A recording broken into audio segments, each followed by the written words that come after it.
नवरात्रि में 9 दिनों तक माँ दुर्गा के 9 अलग-अलग स्वरूपों की पूजा उपासना की जाती है। इसके साथ ही नवरात्रि में अष्टमी और नवमी के दिन कन्या पूजन का बड़ा महत्व है। नवरात्रि में 9 दिनों तक माँ दुर्गा के 9 अलग-अलग स्वरूपों की पूजा उपासना की जाती है।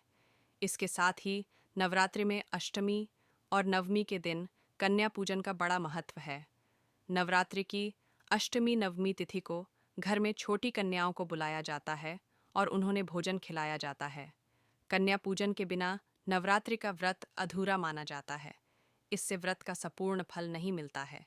इसलिए कन्या पूजन के बिना पारण नहीं करना चाहिए। चलिए जानते हैं कि कन्या पूजन के दौरान किन बातों का ध्यान रखना चाहिए। कन्या पूजन का विशेष महत्व होता है। हिंदू धर्म में नवरात्रि के दौरान माँ दुर्गा की विशेष पूजा अर्चना के साथ कन्या पूजन का विशेष महत्व होता है।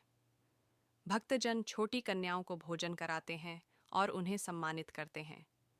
ऐसी मान्यता है कि इन कन्याओं के रूप में माँ दुर्गा स्वयं विराजमान होती हैं और उनकी पूजा करने से असीम कृपा प्राप्त होती है। कन्या पूजन से माँ दुर्गा की 9 शक्तियों का प्रतीक माना जाता है। 9 साल तक की कन्याओं को देवी का रूप मानकर पूजा जाता है। पौराणिक मान्यताओं के अनुसार कन्याओं की पूजा करने से जीवन में सुख, समृद्धि और शांति का आगमन होता है और सभी प्रकार के कष्ट दूर होते हैं। कन्या पूजन की विधि। कन्या पूजन के एक दिन पहले सभी कन्याओं को आमंत्रित करें। सभी कन्याओं और छोटे लड़कों के चरण स्पर्श करें और उन्हें साफ सुथरी जगहों पर बिठाएं। इसके बाद उनकी कलाइयों पर मौली बांधें।